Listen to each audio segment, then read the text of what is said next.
मुंबई ते मांडवा दरम्यान चालणारी जलवाहतूक सेवा 26 मे पासून बंद होणार आहे. पावसाळ्याच्या पार्श्वभूमीवर खबरदारी म्हणून हा निर्णय घेण्यात आला आहे.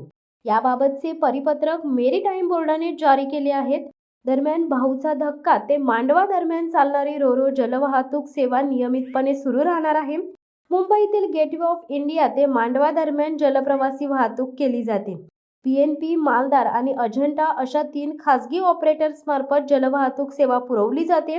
दरवर्षी या मार्गावरून साधारणपणे 12 लाख प्रवासी ये-जा करत असतात. कोकणातील सर्वाधिक प्रवासी संख्या असलेला हा जलमार्ग म्हणून ओळखला जातो. याशिवाय या मार्गावरून खासगी स्पीड बोटींची मोठ्या प्रमाणात वाहतूक सुरू असते. पावसाळ्यात प्रवाशांच्या सुरक्षेच्या दृष्टिकोनातून ही जलवाहतूक बंद ठेवण्यात येते. या काळात समुद्र खवळलेला असल्याने बोटींना धोका उद्भवू शकतो. त्यामुळे खबरदारी म्हणून 3 महिने ही बोट सेवा बंद ठेवण्यात येत असते. यंदा 26 मे पासून या मार्गावरील सर्व बोट सेवा बंद करण्याचे निर्देश मेरीटाईम बोर्डाने दिले आहेत. त्यानुसार गेटवे ऑफ इंडिया ते मांडवा दरम्यान चालणारी बोट सेवा बंद करण्यात येणार आहे. शिवसत्ता टाइम्स न्यूज ब्युरो, अलिबाग. दे धडक बेधडक वृत्त देणाऱ्या आपल्या शिवसत्ता टाइम्स न्यूज चॅनलला लाल बटन दाबून सबस्क्राईब करा आणि बेल आयकॉनला क्लिक करायला विसरू नका.